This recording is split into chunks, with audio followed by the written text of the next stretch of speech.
మూర్ఛ అనగానే కాళ్ళు చేతులు కొట్టుకోవడం, స్పృహ తప్పి పడిపోవడం అనుకుంటారు. కానీ మూర్ఛలో అనేక రకాలు ఉంటూ ఉంటాయి. సమస్యను బట్టి ట్రీట్మెంట్ ఆప్షన్స్ కూడా ఉంటుంటాయి. తప్పనిసరిగా నిర్దిష్ట కాలం డాక్టర్ సలహా మేరకు ట్రీట్మెంట్ తీసుకోవాల్సి ఉంటుంది. కానీ మూర్ఛ అనగానే ఎన్నో రకాల అపోహలు ఉంటుంటాయి. వాటిలో నిజాలేంటి, మూర్ఛకి సర్జరీ కూడా ఎప్పుడైనా అవసరమవుతుందా, డ్రగ్ రెసిస్టెంట్ ఎపిలెప్సీ అంటే ఏంటి, మరి అలాంటప్పుడు ఏం చేస్తుంటారు, ఈ విషయాలన్నీ తెలియజేయడానికి Jubilee Hills Apollo Hospitals senior neurologist doctor Madhuri Khilla మనతో ఉన్నారు. ఆమెను అడిగి మరిన్ని విషయాలు తెలుసుకుందాం. నమస్తే మ్యామ్. Thank you. మూర్ఛ అంటే అసలు ఎగ్జాక్ట్గా ఏమవుతుంది అంటారు బ్రెయిన్లో? మూర్ఛ అంటే ఎక్సెసివ్ ఎలక్ట్రికల్ యాక్టివిటీ. మన మెదడులో సెల్స్ ఉంటాయి చాలా రకాలు. ఆ సెల్స్లో సడన్గా విపరీతంగా ఎక్సెసివ్గా ఎలక్ట్రికల్ యాక్టివిటీ రావడం, ఆ ఎలక్ట్రికల్ యాక్టివిటీ వల్ల స్పృహం తప్పి పడిపోవడం కానీ, చెయ్యి కాలు కొట్టుకోవడం కానీ, సడన్గా మాటలు ఆగిపోవడం కానీ, అటువంటి మేనిఫెస్టేషన్స్ ఉండొచ్చు. కొంతమందికి షాక్ కొట్టినట్టుగా ఫీల్ ఉంటుంది మూర్ఛ వచ్చే ముందు అంటారు, అది నిజమేనా? అవి కొన్ని రకాల ఫిట్స్లో రావచ్చు. బ్రెయిన్లో చాలా సెంటర్స్ ఉంటాయి. అందులో మనం సెన్సరీ యాక్టివిటీ తెలియడానికి కూడా కొన్ని సెంటర్స్ ఉన్నాయి. అవి సెంటర్స్లో ఎక్సెసివ్ ఎలక్ట్రికల్ కరెంట్ ఎక్కువ ఉంటే అదే విధానంగా సిమ్టమ్స్ రావచ్చు. యూజువల్గా మేజర్గా కాళ్ళు చేతులు కొట్టుకోవడం, స్పృహ తప్పి పడిపోవడం అనుకుంటారు. అవే ఎక్కువగా ఉంటూ ఉంటాయా? లేదు, అవి ఒక కామన్ టైప్ ఫిట్స్. బట్ అవి కాకుండా చాలా రకరకాల ఫిట్స్ ఉంటాయి. కొంతమందికి సడన్గా మాట్లాడుతూ ఉంటే మాటలు ఆగిపోవడం, చుట్టూ ఏం నడుస్తుంది అది తెలియకపోవడం, సడన్గా సంబంధం లేకుండా మాట్లాడడం, లేదంటే కారణం లేకుండా నవ్వడం, కారణం లేకుండా ఏడవడం, లేదంటే సడన్గా చైకాలు ఒక్క సైడ్ కొట్టుకోవడం, సడన్గా కళ్ళు రెప్పలు కొట్టుకోవడం, అదే విధానంగా కూడా ఫిట్స్ ఉండొచ్చు. అంటే మీరు చెప్తున్నట్టుగా ఎపిలెప్సీ అనే కండిషన్లో ఒక్కోసారి సైకలాజికల్ చేంజెస్ కూడా ఉంటూ ఉంటాయి అంటారా? చాలా కామన్. సడన్గా కారణం లేకుండా పడిపోవడం అంటే జనరల్గా భయపడుతూ ఉంటారు. ఎప్పుడు ఫిట్స్ రావచ్చు, ఆ భయంలో ఉంటారు, యాంగ్షియస్గా ఉంటారు, డిప్రెస్డ్ కూడా ఉంటారు.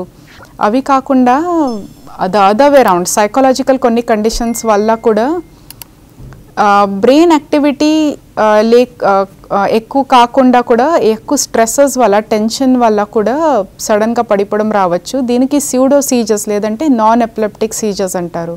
ఎప్పుడైనా ఈ సీజర్స్కి గురయ్యే ముందే వాళ్ళకి ఎపిసోడ్ రాబోతోంది అని ఏమన్నా గుర్తించే అవకాశం ఉంటుందంటారా? 2 టైప్స్ ఆఫ్ ఫిట్స్ ఉంటాయి. ఒకటి ఫోకల్ ఫిట్స్, ఒకటి జనరలైజ్ ఫిట్స్. ఫోకల్ అంటే మెదడులో ఒక చోటు నుంచి ఎక్కువ కరెంట్ యాక్టివిటీ వల్ల రావడం ఫిట్స్.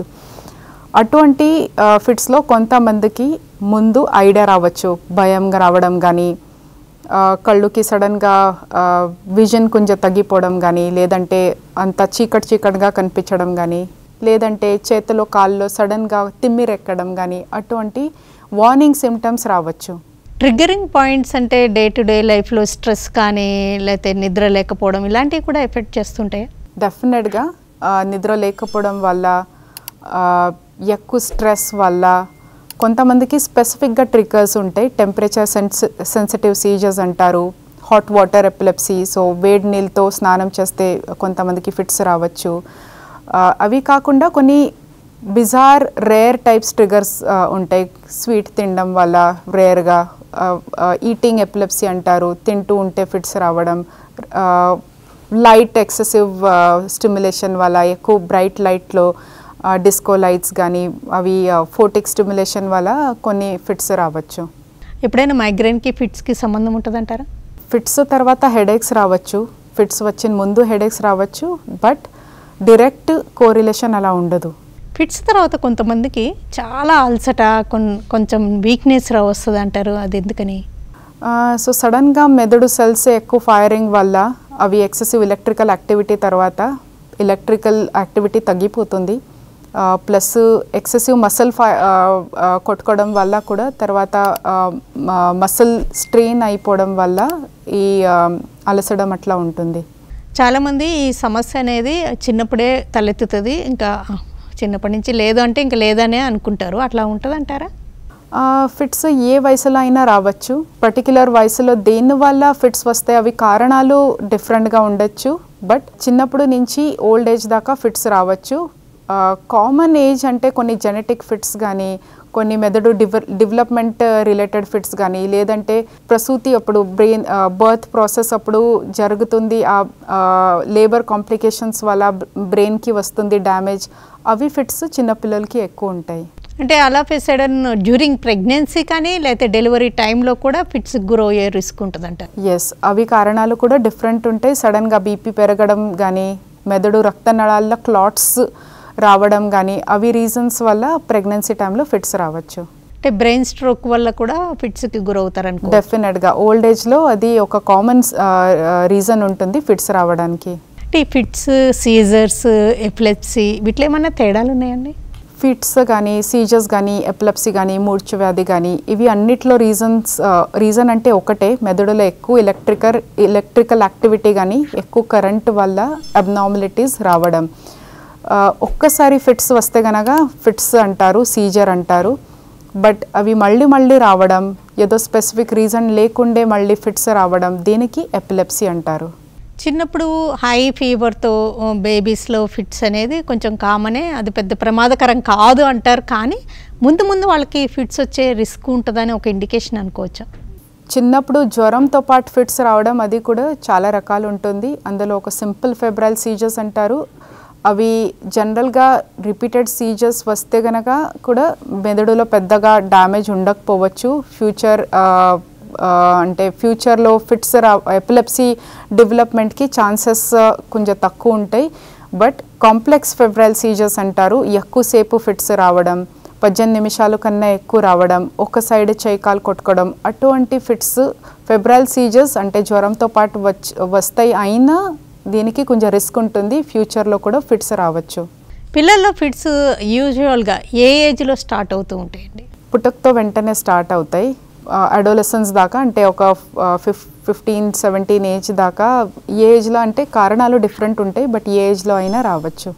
పిల్లల్లో ఫిట్స్ లాంటి ఎపిసోడ్ చూసినప్పుడు ఆ పేరెంట్స్కి ఒక్కసారి ఎపిసోడ్ తోటే ఇంకా లైఫ్ లాంగ్ ఉంటుందేమో, మెడిసిన్స్ ఎప్పటికీ కంటిన్యూ చేయాలేమో అన్న భయం ఉంటుంది. అది ఎలాగా అర్థం చేసుకోవాలి? సో ఇందులో మనకి ఫిట్స్ దేని వల్ల వస్తుంది, ఆ కారణం తెలుసుకోవడం చాలా ఇంపార్టెంట్ ఉంటుంది.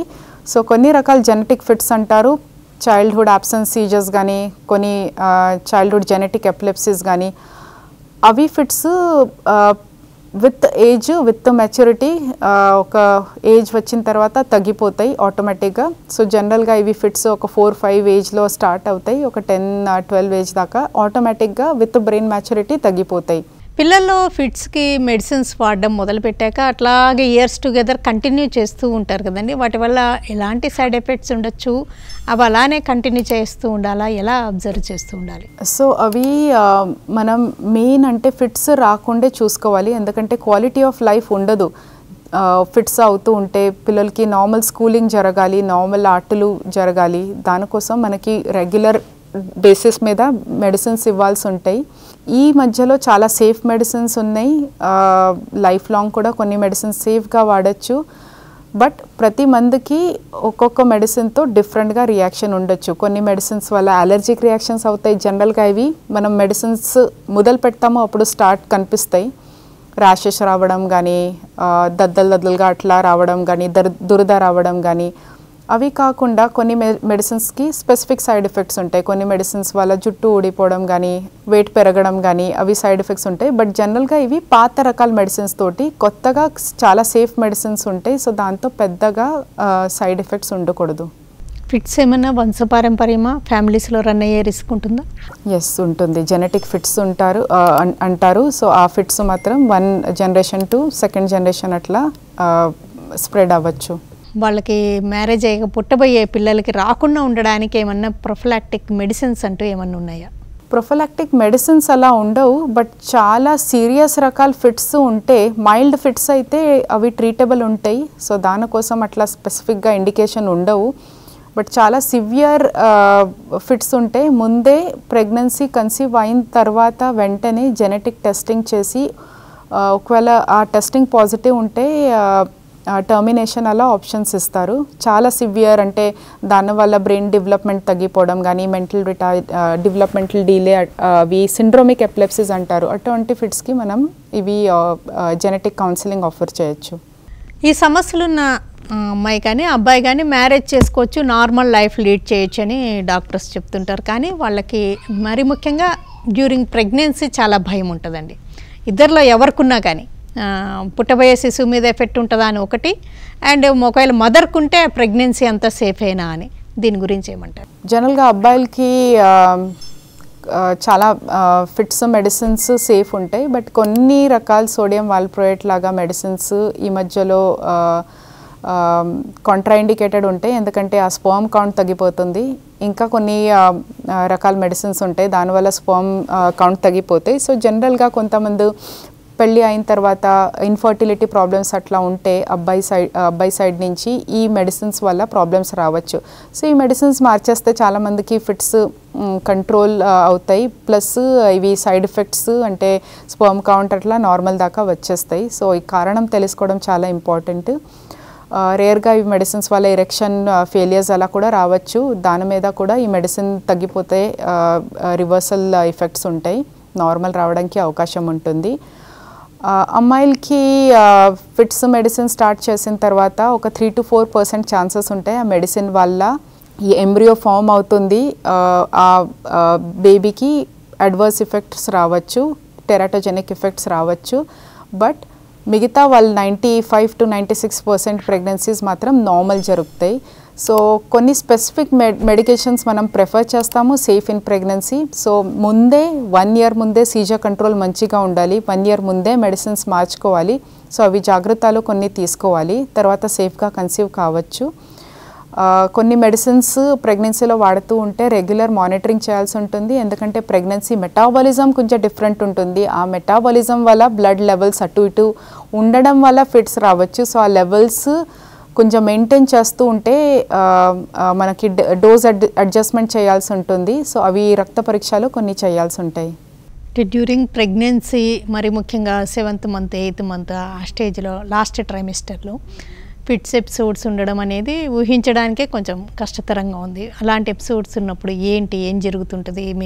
మీ ఎక్స్పీరియన్స్లో వాళ్ళని ఎలా మేనేజ్ చేస్తుంటారు? హాస్పిటలైజ్ చేయడం కూడా జరుగుతూ ఉంటుందా?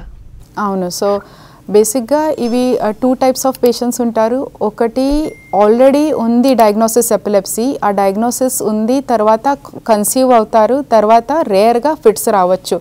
సో అవి రేర్గా ఫిట్స్ రాకుండా ఉండాలి అంటే ముందే మనం ఫిట్స్ ట్రీట్ చేయాలి. ఆ ట్రీట్మెంట్ కంప్లీట్గా ఉంటే, ఆ ట్రీట్మెంట్ మంచి రెస్పాన్స్ ఉంటే 1 year ఫిట్స్ రాకపోతేనే ఫర్దర్గా కన్సీవ్ అవ్వాలి. సో అప్పుడు ఆ ఫిట్స్ రావడానికి ఛాన్సెస్ తక్కువ ఉంటాయి.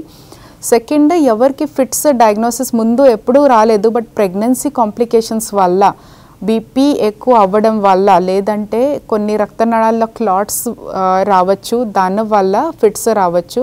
అటువంటి సిచ్యువేషన్స్లో మనం అడ్మిట్ చేసి ఐసీయూలో మేనేజ్ చేయాల్సి ఉంటాయి. బీపీ తగ్గడం చూసుకోవాలి, బీపీ మానిటరింగ్ చూసుకోవాలి.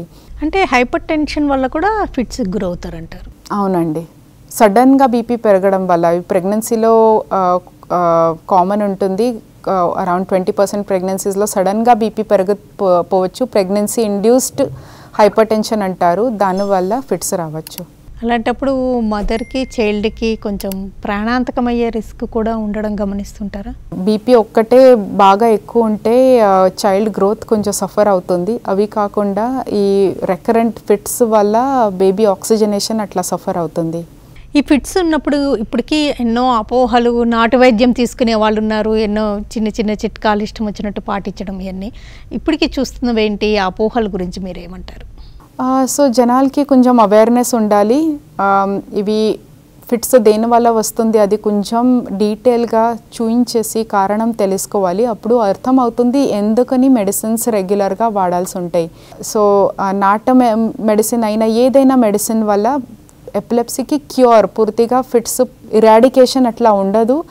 రెగ్యులర్ మెడిసిన్ వాడుతూ ఉండాలి. షుగర్ బీపీ పేషెంట్స్ ఎట్లా మెడిసిన్స్ వాడుతూ ఉంటే బీపీ కంట్రోల్లో పెట్టుకోవచ్చు, కానీ షుగర్ కంట్రోల్లో పెట్టుకోవచ్చు. మెడిసిన్స్ స్టాప్ చేస్తే మాత్రం సడన్గా ఇవి ఎక్కువ రావచ్చు. సో ఏదైనా నాటు మెడిసిన్స్ వల్ల జనరల్గా ప్రిఫర్ చేయము, బట్ దానివల్ల కూడా క్యూర్ ఉండదు. జనరల్గా ఇవి రెగ్యులర్గా అలోపతిక్ మెడిసిన్స్ రెగ్యులర్గా వాడాలి, 12 hours ఇంటర్వల్ స్ట్రిక్ట్ టైమింగ్లో వాడాలి అనేసి కొంతమంది అక్కడ డైవర్ట్ అయిపోతారు. బట్ అవి క్యూర్ అయితే ఉండదు, అది సొల్యూషన్ అయితే ఉండదు. ఇలాంటి ఇష్యూస్ ఉన్నప్పుడు వాళ్ళకంటే ఫస్ట్ రెస్పాండర్స్ యాక్షన్ అనేది చాలా ఇంపార్టెంట్ కదండి. ఫ్యామిలీ మెంబర్ అయినా ఎనీ అవుట్ సైడర్ అయినా ఎవరైనా ఫిట్స్కి గురవుతున్నప్పుడు వెంటనే ఏం చేస్తే మంచిది?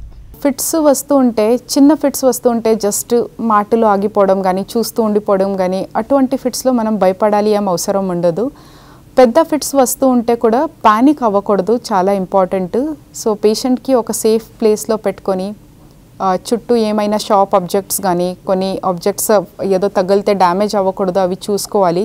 సోఫాలు, చైర్లు, టేబుల్లో కొంచెం జరిపేసి సైడ్లో పడుకోబెట్టుకోవాలి, జనరల్గా లెఫ్ట్ సైడ్లో. సో నోరు నుంచి నొరగ కానీ సిక్రిషన్స్ కానీ అవుతూ ఉంటే అవి ఆటోమేటిక్గా డ్రైన్ అవుతాయి, ఊపిరిలో వెళ్ళకుండా ఉంటాయి. ప్లస్ పానిక్ అవ్వకుండా ఎంత సమయం చైకాలు కొట్టుకుంటాయి అవి చూస్తూ ఉండాల్సి ఉంటాయి. జనరల్గా 5 minutes కన్నా ఎక్కువ అట్లా కొట్టుకుంటూ ఉంటే అంబులెన్స్ పిలవడం, హాస్పిటల్కి తీసుకెళ్ళడం బెటర్. బట్ నార్మల్గా 2 to 3 minutes కింద చాలా వరకు ఫిట్స్ ఆటోమేటిక్గా ఆగిపోతాయి. ఎక్కువసేపు ఫిట్స్కి గురవుతున్నారు అంటే అది మెదడు మీద చాలా ప్రభావం చూపించడం, ఒక్కొక్కసారి ప్రాణాంతకం అవడం కూడా జరుగుతూ ఉంటుందంటారు. అవును. సో డ్రగ్ రిఫ్రాక్టరీ సీజర్స్ కానీ, స్టాటస్ ఎపిలెప్టికస్ కానీ ఒక కండిషన్, అందులో కంటిన్యూస్గా ఒక 10 minutes కన్నా ఎక్కువసేపు ఎలక్ట్రికల్ యాక్టివిటీ రావడం, లేదంటే చిన్న పిల్లలు కూడా ఎలక్ట్రికల్ స్టాటస్ ఎపిలెప్టికస్ అంటారు, ఎపిలెప్టిక్ ఎన్సెఫలోపతి అంటారు. సో ఆ ఫిట్స్ కంటిన్యూస్గా రావడం వల్ల మెదడు డెవలప్మెంట్ ఆగిపోవడం. సో డెఫినెట్గా డైరెక్ట్ కనెక్షన్ ఉంటుంది. ఇవి మళ్ళీ ఫిట్స్ రావడం ఒక షార్ట్ సర్క్యూట్ లాగా ఉంటుంది, దీనివల్ల బ్రెయిన్ సెల్స్ డ్యామేజ్ అవ్వచ్చు. ఇంతకుముందుతో పోలిస్తే ఈ సమస్యని, మూర్ఛ అనే సమస్యని ఎంత బాగా మేనేజ్ చేయగలుగుతున్నారు? మూర్ఛ వ్యాధిలో ఒక 70% మందికి మూర్ఛ వ్యాధి ఉంటే 1 లేదంటే 2 మ్యాక్సిమంగా 3 మందులు ఇస్తే కరెక్ట్ డోజ్లో కరెక్ట్ ఫిట్స్కి కరెక్ట్ మందులు వెళ్తే 70% ఛాన్సెస్ ఉంటే పూర్తిగా ఫిట్స్ ఆగిపోవచ్చు. మాత్రం ఈ మెడిసిన్స్ రెగ్యులర్గా వాడాల్సి ఉంటాయి. మిగతా 30%కి ఫిట్స్ అవుతూ ఉంటే రెగ్యులర్ డోజ్లో మెడిసిన్ వాడుతూ అయినా సరే, కరెక్ట్ డోసు వాడుతూ అయినా సరే ఫిట్స్ కంట్రోల్ ఉండకపోవచ్చు. అటువంటి సిచ్యువేషన్స్లో డ్రగ్ రిఫ్రాక్టరీ ఎపిలెప్సీ అంటారు. ఫిట్స్ మెడిసిన్స్ తరచూ మార్చాల్సిన పరిస్థితులు కూడా ఉంటూ ఉంటాయా? సో మెడిసిన్స్ వల్ల సైడ్ ఎఫెక్ట్స్ అవుతూ ఉంటాయి, మెడిసిన్స్ వల్ల అలర్జిక్ రియాక్షన్స్ అవుతూ ఉంటాయి, లేదంటే ఆ మెడిసిన్స్తో ఎక్స్పెక్టెడ్ రియాక్షన్ అంటే ఎక్స్పెక్టెడ్ అవుట్కమ్ ఫిట్స్ తగ్గిపోవడం అట్లా ఉండకపోతే మాత్రం మార్చాల్సి ఉంటాయి. మెడిసిన్స్తో కంట్రోల్ అవ్వని మూర్ఛ సమస్యలు కూడా ఉంటూ ఉంటాయా? ఉంటాయి. 20 to 30% ఫిట్స్ మెడిసిన్స్తో కంట్రోల్ అవ్వకపోవచ్చు. ఆ కండిషన్కి డ్రగ్ రిఫ్రాక్టరీ ఎపిలెప్సీ అంటారు. మరి అలాంటప్పుడు ఏం చేస్తారు? అటువంటి ఫిట్స్ ఉంటే మనకి ఏ రకాల ఫిట్స్ ఉంటాయి జాగ్రత్తగా తెలుసుకోవాల్సి ఉంటాయి. ఎందుకంటే అవి ఫిట్స్ మనం అడ్వాన్స్ ట్రీట్మెంట్ ఆఫర్ చేసి చాలా వరకు కంట్రోల్లో పెట్టుకోవచ్చు. కొంతమందికి సీజర్ ఫ్రీడమ్ అంటే పూర్తిగా ఫిట్స్ తగ్గిపోవడం అలా కూడా జరుగుతాయి అడ్వాన్స్ ట్రీట్మెంట్ తోటి. సో ఏ చోటు నుంచి మెదడులో ఎక్కువ ఎలక్ట్రికల్ యాక్టివిటీ ఉంది అది కనుక్కొని డీటెయిల్డ్ అడ్వాన్స్డ్ ఇమేజింగ్ అంటే అడ్వాన్స్డ్ ఎంఆర్ఐ కానీ, అడ్వాన్స్ పెట్ స్కాన్ కానీ, ఇంకా కొన్ని స్పెషలైజ్డ్ వీడియో ఈజీ టెస్ట్, ఆ టెస్ట్లో మనకి ఏ చోటు నుంచి అబ్నార్మాలిటీ ఉంది ఆ కనుక్కొని మనం అడ్వాన్స్ ట్రీట్మెంట్ ఆఫర్ చేయొచ్చు. ఈ అడ్వాన్స్ ట్రీట్మెంట్లో ఎపిలెప్సీ సర్జరీ ఒకటి ఉంటుంది, అందులో మనం అబ్నార్మల్ మెదడులో జబ్బు ఉంది ఆ రీజన్ తీసేస్తాము. కొంతమందికి ట్యూమర్ ఉండొచ్చు, కొంతమందికి స్కార్ ఎపిలెప్సీ స్కారింగ్ ఉండొచ్చు, కొంతమందికి మెదడు డెవలప్మెంట్ సరిగా రాకపోతే ఒక మచ్చ అట్లా ఉండొచ్చు, లేదంటే చాలా మైక్రోస్కోపిక్ అలా కొన్ని అబ్నార్మాలిటీస్ ఉంటాయి, అవి కూడా మెదడు డెవలప్మెంట్ రిలేటెడ్ ఉంటాయి, అవి మనం ఆపరేషన్ చేసి తీసేయచ్చు.